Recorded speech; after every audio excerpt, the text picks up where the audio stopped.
Chicos, todos a clase. Comienza la hora de historia con Felipe Piña por la Radio Municipal de Florencio Varela. Arrancamos como cada jueves la hora de historia. Soy Romina Galcerano y hoy junto al historiador Felipe Piña vamos a conocer la historia del padre Carlos Mujica. Las preguntas estarán a cargo de los y las estudiantes de la escuela número 23. Además, realizaron una investigación sobre un padre misionero en Florencio Varela, el padre Teo. Te voy a recordar todas las maneras que tenés para vernos y escucharnos. Si estás en la oficina, podés entrar a la página web www.radiomunicipalfb.gov.ar.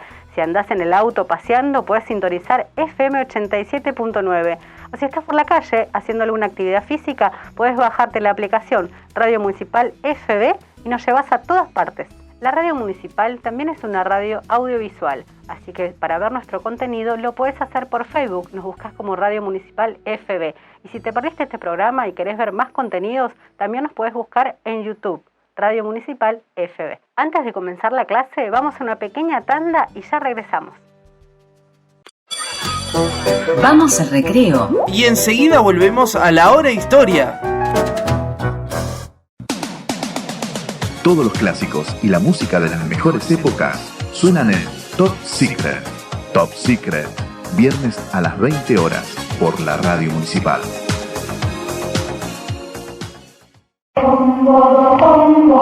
Unidos por la música. El programa de las orquestas y coros infanto-juveniles de Florencio Varela. Todos los martes de 19 a 20.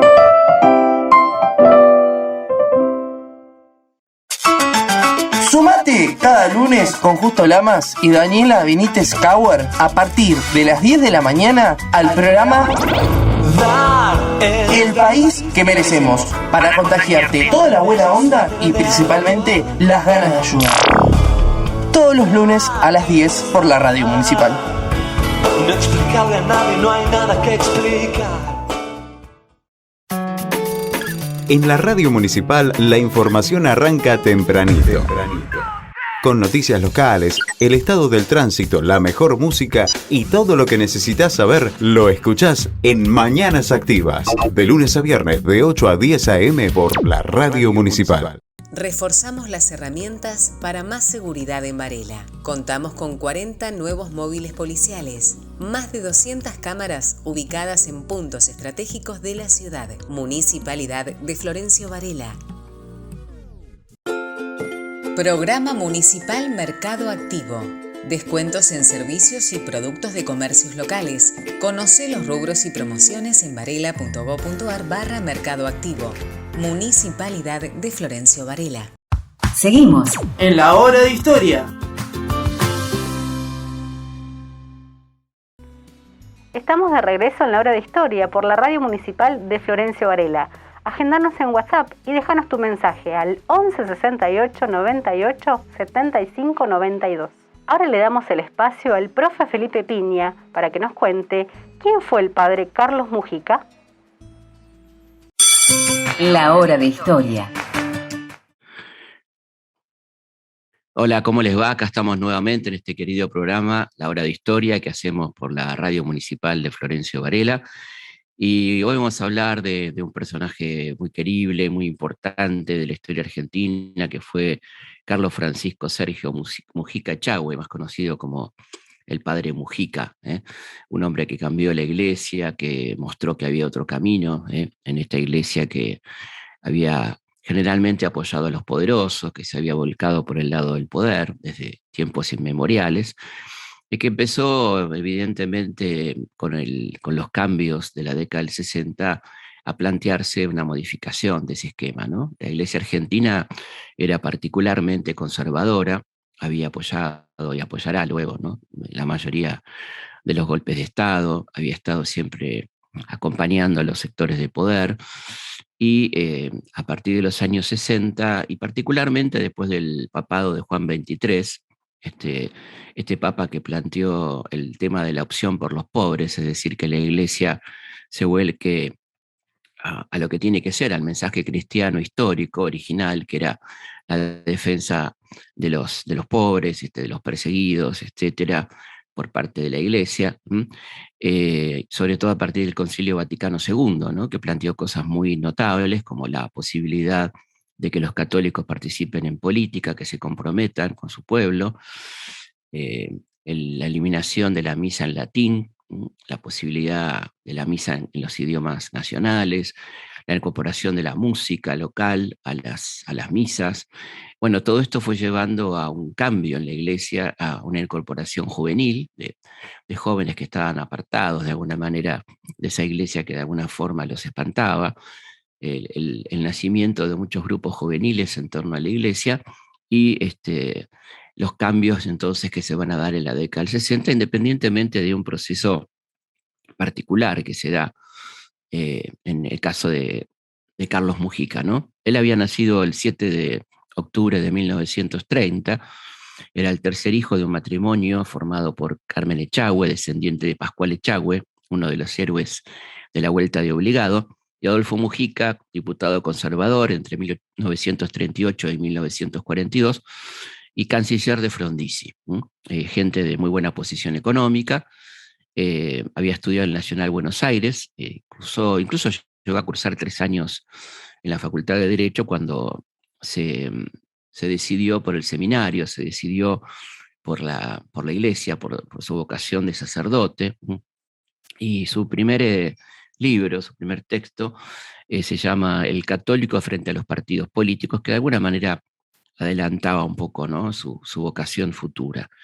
Ya ordenado sacerdote allá por 1954, acompañaba al padre Iriarte, que también tiene una vocación social, recorría los conventillos. Estamos hablando de un momento muy particular de la Argentina, 1954, cuando se produce el conflicto entre Perón y la Iglesia, del que hemos hablado acá alguna vez. Y bueno, obviamente los peronistas estaban muchos divididos, algunos a favor de la Iglesia, algunos a favor de Perón. Y recorriendo un conventillo, Mujica lee en una pared: sin Perón no hay patria ni Dios, abajo los cuervos, ¿no? Los cuervos en referencia a los sacerdotes. Y él evidentemente comenzó entonces a interesarse, a ver qué estaba pasando, cuál era el motivo de esa disputa, cuánto había ahí de disputa de poder en ese contexto, de qué lado se estaba poniendo la Iglesia en aquel enfrentamiento que sería definitivo, porque la Iglesia sería, como ustedes saben, la que va a encabezar de alguna manera el golpe de Estado contra Perón, que tuvo que ver con el primer intento de golpe, el segundo intento en realidad, ¿no? Había tenido que ver con el intento del 51 y tiene mucho que ver con el intento del 55, el famoso bombardeo, donde los aviones llevaban escrito en sus alas el símbolo de Cristo vence, ¿no? Bueno, y a comienzos de los 60, Carlos comienza a misionar, como se decía entonces, en el norte santafesino, y asesora espiritualmente a la juventud universitaria católica, y comienza un trabajo que lo haría célebre, ¿no?, que es el trabajo en las villas de emergencia. Ahí, bueno, él es asesor espiritual de los jóvenes del Nacional Buenos Aires, la Acción Misionera Argentina, que va a la zona de Tartagal, en Santa Fe, una zona donde había estado la Forestal, una zona muy pobre, donde cuando la Forestal, esta empresa de tanino y de producción de tanino, se retira y deja a esos pueblos en la más absoluta miseria, después de haberlos explotado durante un siglo prácticamente y haber deforestado aquellos hermosos árboles de quebracho, ¿no? Entre los que viajaron con él a Tartagal en ese momento, estudiantes secundarios, estaban Gustavo Ramos, Fernando Valmedina y Mario Firmenich, que fueron los futuros fundadores de Montoneros, ¿no? A fines de 1967 viajó a Bolivia para pedir la liberación de Regis Debré y del pintor argentino Ciro Bustos, que eran personas que cayeron detenidas en la guerrilla del Che. Y también le va a reclamar al presidente Barrientos la entrega del cadáver de Guevara para repatriarlo. Bueno, por supuesto, sin ningún éxito, pero fue muy fuerte y quizá una de las primeras apariciones públicas así notorias del padre Mujica. Aparece en las revistas acompañando a la familia Guevara a reclamar los restos del Che y a pedir la libertad de sus compañeros que estaban detenidos. Y de allí marchó hacia París, donde justamente llegó en el momento del Mayo francés, ¿no? Evidentemente un sacudón muy fuerte para su vida, haber participado y presenciado ese momento decisivo de la humanidad, que fue el Mayo francés del 68, por lo menos de aquellos años, ¿no?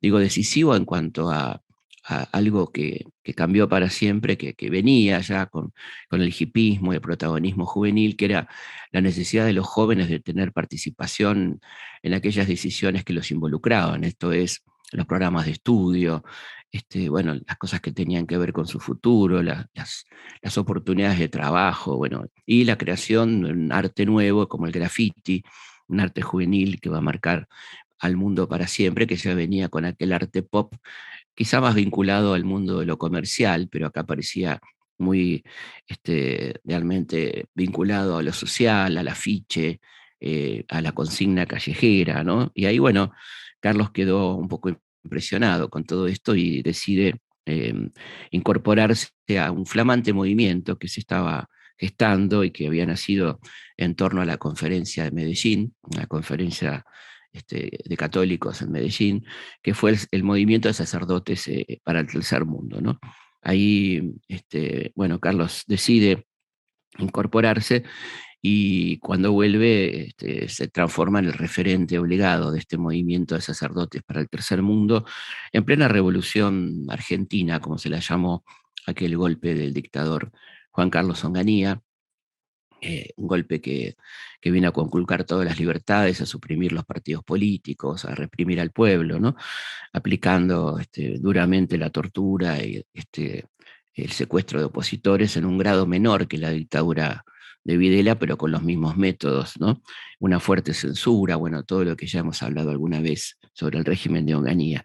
Y ahí en la villa, fundamentalmente la villa conocida como la Villa de Retiro, Carlos empieza a organizar a la gente, ¿no? Creando guarderías, salitas, talleres de títeres, comedores, y empezó bueno, a ser un referente y a cambiarles también un poco la vida a toda esta gente, ¿no? Carlos tenía un rezo que lo identificaba y que claramente es una especie de resumen de su pensamiento y su sentimiento cristiano. Señor, perdóname por haberme acostumbrado a ver que los chicos parezcan tener 8 años y tengan 13. Señor, perdóname por haberme acostumbrado a chapotear en el barro. Yo me puedo ir, ellos no. Señor, perdóname por haber aprendido a soportar el dolor y el olor de las aguas hervidas, de las que puedo no sufrir, ellos no. Señor, perdóname por encender la luz y olvidarme que ellos no pueden hacerlo. Señor, yo puedo hacer huelga de hambre, ellos no, porque nadie puede hacer huelga con su propia hambre. Señor, perdóname por decirles, no solo de pan vive el hombre, y no luchar con todo para que rescaten su pan. Señor, quiero quererlos por ellos y no por mí.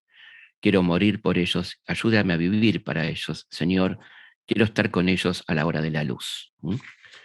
Bueno, Carlos nunca olvidaba una frase que le dijo un hachero santafesino cuando estuvieron allá por Tartagal, que decía, soy la alpargata de mi patrón, ¿no? Él quería evidentemente otra cuestión completamente diferente. Carlos se comprometió políticamente con el peronismo muy fuertemente. Cuando se produce la detención del padre Carbone, acusado por el caso Aramburu, lo defendió y despidió los restos de los montoneros Fernando Valmedina y Gustavo Ramos, abatidos en William Morris, gente vinculada al secuestro de Aramburu.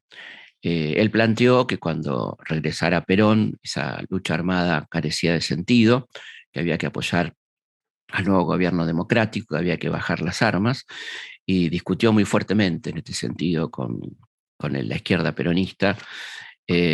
Hubo ahí un corte de relaciones, es decir, él rompe su vínculo con Montoneros a partir de entender que no había más lugar para la lucha armada, que era apoyar al gobierno con las críticas que haya que hacerle, pero evidentemente no era el momento de seguir con la lucha armada, cosa que lamentablemente Montoneros va a continuar y esto lo va a alejar y lo va a transformar en un lógico crítico de aquella actitud, ¿no? También tuvo un cargo en Bienestar Social, donde estaba López Rega, pero él, evidentemente, López Rega solamente quería el prestigio de Mujica y Mujica quería que eso sirva para algo, y termina renunciando, ¿no? Denunciando incluso ciertas cosas de corrupción. Ya era un hombre tremendamente popular, y iba a los programas de televisión. Vamos a escucharlo al padre Mujica hablando en uno de estos programas, ¿no?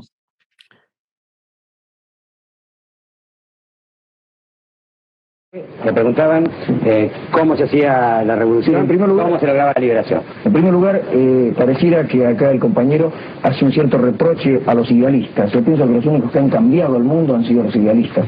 El más grande de todos los idealistas ha sido Jesucristo, que soñó que un día los hombres todos íbamos a dejar de ser pecadores, y dio la vida por eso. Yo creo que el que no es idealista es un cadáver viviente. Segundo, con respecto a la liberación, yo no dije como opción que uno puede, diríamos así, decidir. Acá no hay alternativa o elecciones libres, sino que es una constatación.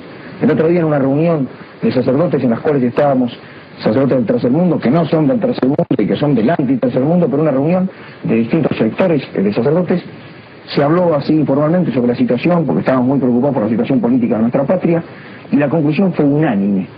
Si acá no hay elecciones libres, nosotros no vamos a poder impedir que miles y miles de jóvenes ingresen los grupos guerrilleros, porque acá ya la alternativa es límite.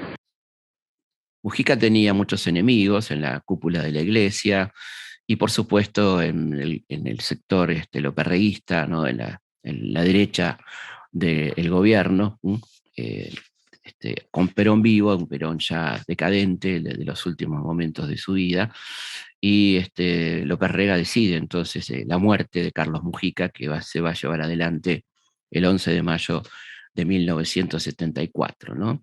Están identificados los autores. El padre salía de una misa en San Francisco Solano, la iglesia de San Francisco Solano, y un comando de la AAA integrado por Rodolfo Eduardo Almirón,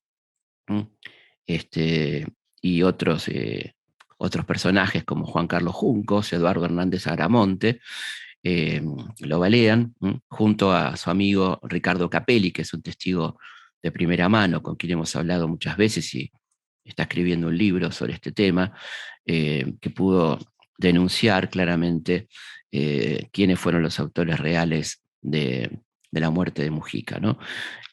Bueno, evidentemente fue una tragedia la muerte de Carlos, y en su entierro, en su velorio, que fue tremendamente multitudinario, se podía ver llorando desconsoladamente a la gente de la villa, y también se lo vio por última vez a Arturo Jaureche, que moriría unos 15 días después, ¿no? Don Arturo, este hombre que hizo tanto también por el pensamiento nacional, ¿no? Bueno, está en proceso de beatificación Carlos Mujica, pero la memoria de él, cuyos restos fueron trasladados a la villa, inicialmente se lo enterró en la Recoleta, la memoria sigue viva, por ejemplo, entre otras cosas, en la murga Los Guardianes de Mujica, que es una murga armada por las chicas y los chicos del barrio. Carlos Mujica, evidentemente un personaje notable, extraordinario, y símbolo de una época también de la Argentina. Vamos a pasar a las preguntas. La hora de historia. Bueno, como ustedes saben, este programa se hace con la colaboración de las escuelas de Florencio Varela, en este caso la escuela número 23, el curso quinto año A, con Anabel Buenaventura, Alex Pipo, Maximiliano González, Melanie Torres, Agustina Blanco, Gabriel Vivas y Karina Núñez, la docente a cargo. Hola, ¿qué tal? Mi nombre es Pipo Alex, soy de la secundaria 23 y mi pregunta es, ¿cuál es el proyecto que dio a conocer el nombre del padre Mujica? Carlos Mujica se hace conocido justamente por su coherencia, por su presencia en la villa, por estas cooperativas que va creando, por su compromiso político muy claro, ¿no? En su momento, y por estar siempre del lado de los pobres, de como mandaba el cristianismo original, ¿no? Hola Felipe, soy Anabel Buenaventura y quería preguntar, ¿la iglesia estaba en contra de Mujica o apoyaba sus actos? Anabel pregunta, ¿la iglesia estaba en contra de Mujica o apoyaba sus actos? Depende de qué iglesia, la iglesia poder, la jerarquía eclesiástica, por supuesto, no estaba a favor de Mujica. Incluso cuando se producen amenazas, lo van a ver al cardenal Cayano, y bueno, no tienen ningún tipo de respuestas sobre este tema, ¿no? Sobre la seguridad de Mujica. Hola Felipe, soy González Maximiliano de la escuela secundaria número 23. Pertenezco al 5º año, somos de Florencio Varela. Quería hacerte una pregunta. Si la AAA verdaderamente mató a Mujica, ¿cuál era la intención de culpar a Montoneros? Gracias Felipe. Bueno, justamente desviar la atención, y como realmente Mujica estaba en una seria discusión con Montoneros, se había alejado de esa corriente. Era por eso. Como tenía esta discusión con Montoneros en torno a la lucha armada y la oportunidad sobre la continuidad de esa lucha del peronismo, usaron ese argumento para culpar a Montoneros, pero en realidad el asesinato está probado por el testigo presencial directo, Carlos Capelli, que además fue baleado y herido en el episodio. La culpa la tuvo sin ninguna duda, la responsabilidad, y esto está en la justicia, la tuvo la AAA. Vamos al recreo. Y enseguida volvemos a la hora de historia. Ejecutamos obras estratégicas en Varela. Finalizamos 13 cuadras en hormigón en Tinogasta, Constituyentes y Mármol. Iluminamos toda su extensión. Municipalidad de Florencio Varela. Queremos acompañarte para que tus mañanas sean distintas, con información variada, la mejor música y ahora segmentos nuevos para que sepas todo lo que pasa en Florencio Varela. Cerca tuyo, los lunes a partir de las 11 y de martes a viernes de 10 a 13 horas. Soy tan feliz.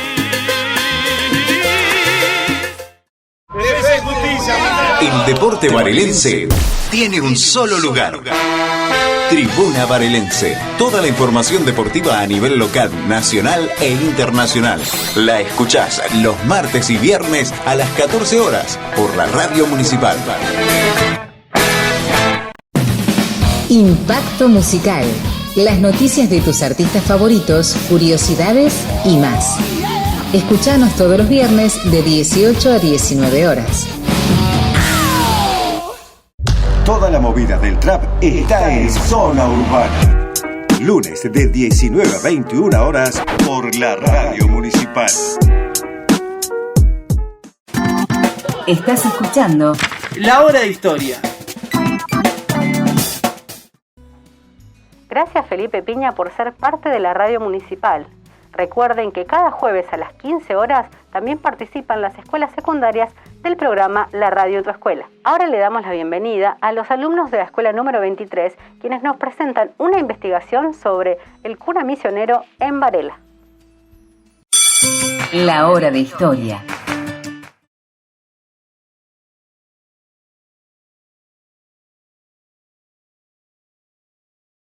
Luego de haber leído sobre la historia del padre Mujica, recordamos la historia de un padre que fue muy importante para nuestra comunidad. El padre Ulrich Teodoro Timte, más conocido como el padre Teo, llegó desde Alemania a Florencio Varela. Vivió la inflación y el empobrecimiento de la gente en los años 88-90, cuando empezó con los comedores. Como la situación de las viviendas era muy precaria, se empezó con cooperativas de vivienda. También trajo al barrio cursos de formación profesional para los jóvenes. La farmacia parroquial se destacó en el tema de salud, desde donde se entregaban los medicamentos no solo a la gente de los barrios de la parroquia, sino de todo Varela y otros lados que se acercaban a pedir ayuda. La realidad social de los barrios era muy difícil y por eso el padre Teo estuvo con un oído atento al evangelio y otro al pueblo.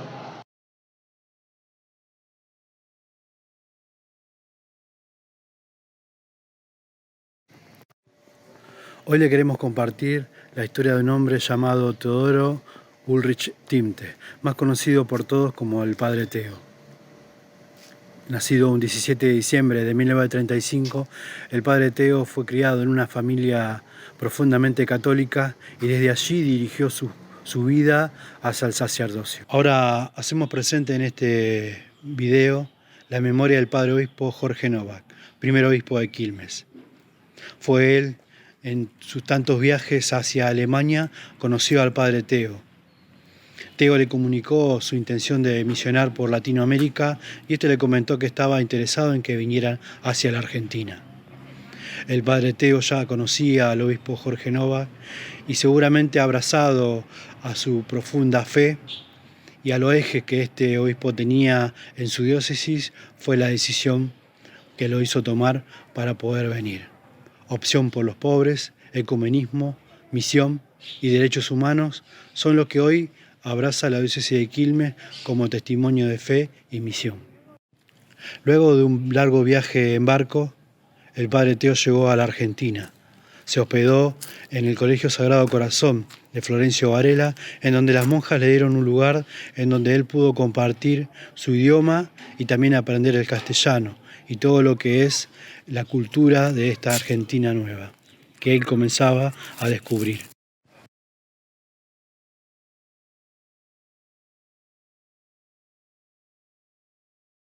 Una vez ubicado en una comunidad parroquial, él fue impulsor de un proyecto que estaban trabajando muchos sacerdotes, que era trabajar con la gente de la comunidad. Y así fue como desarrolló su tarea de pastor obrero. El cura obrero que trabajó en la mina de carbón, en cuyo lugar tuvo su accidente en donde perdió una parte del dedo en la mina, en donde él personalmente tuvo que ir hasta el hospital con el dedo roto y que allí le practicaran la amputación. Otro proyecto fue el de viviendas, un proyecto muy ambicioso para la gente de la comunidad y del barrio, en donde cada uno no solo aportaba económicamente para tener su propia vivienda, sino aportaba la mano de obra para cumplir su sueño de tener su propio hogar. Fue presentado primeramente en la capilla San Pedro Apóstol. Luego a la tarde fue presentado en la capilla San José Obrero. La parroquia aún no tenía el nombre que hoy lleva, por eso fue presentado como un cura que acompañaría a las comunidades. Luego de una misa se acercó un monaguillo, ya que el padre Teo había tenido la idea de vivir en el barrio. Un joven monaguillo se acercó a decirle que había una persona que estaba interesada en vender el terreno. Él se acercó hacia ese lugar, en donde fue su casa por muchos años. Está ubicado en Esperandío y Victorino de la Plaza. En uno de sus tantos recorridos por Florencio Varela, llegó a una capilla en donde escuchó el testimonio de una mujer que le transmitía su amor por un santo que era fiel al pueblo y fiel a Dios. Su nombre es San Martín de Porres. Espiritualmente acompañado por Dios, el padre Teo llevó este nombre al obispo Jorge Novak, en donde el propio obispo se encargó de poner el nombre a la comunidad que hoy continúa, San Martín de Porres. Desde allí, el camino del padre Teo ha sido un camino que no ha tenido fin, que siguió trabajando por todo lo que él pensaba y creía sobre Dios y sobre los derechos del hombre.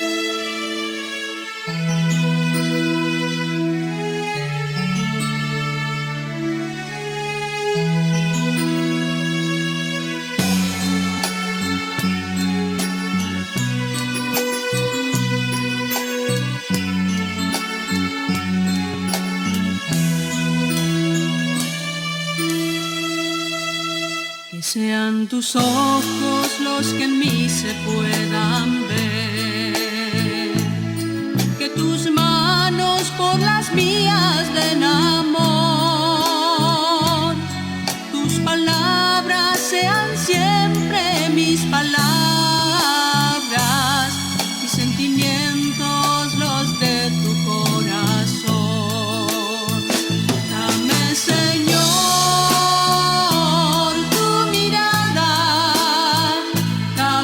tus manos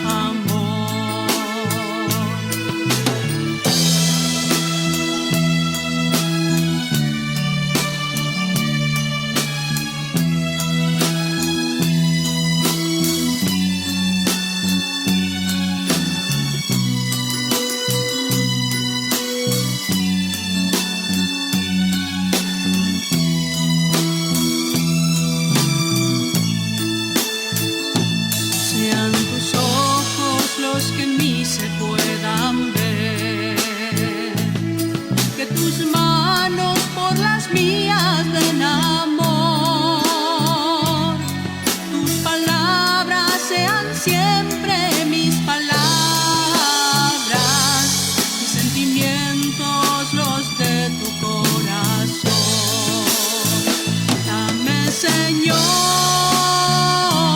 tu mirada, dame tus manos y tus palabras, un corazón como el tuyo, siempre dispuesto a dar amor. Dame, Señor, tu mirada, dame tus manos y tus palabras, un corazón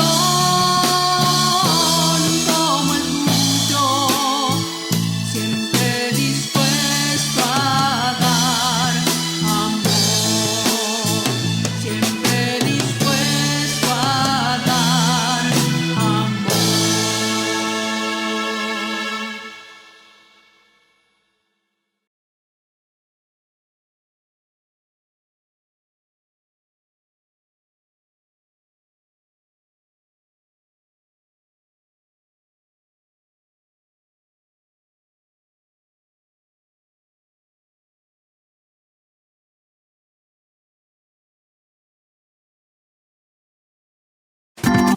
Estás escuchando La Hora de Historia. Felicitamos a todas las personas que realizaron este informe. Ellas son la docente Núñez Karina del curso quinto año A, los estudiantes del mismo curso Buenaventura Anabel, Pipo Alex, González Maximiliano, Torres Melanie, Blanco Agustina, Vivas Gabriel, González Victoria y Ramos Sebastián. Si sos docente o directivo de una institución secundaria de Florencio Varela y querés participar con tus estudiantes en la hora de historia, nos tenés que enviar un correo electrónico a laradioentuescuelafb@gmail.com. Como siempre, agradecemos la posibilidad de la realización de este programa a la subsecretaria de Prensa y Comunicación, Noelia Piñeiro, y al intendente municipal, Andrés Watson. Los espero el próximo jueves a las 18 horas por la radio municipal. Chau. Esto fue todo por hoy. Los esperamos la semana que viene En la Hora de Historia con Felipe Piña por la radio municipal.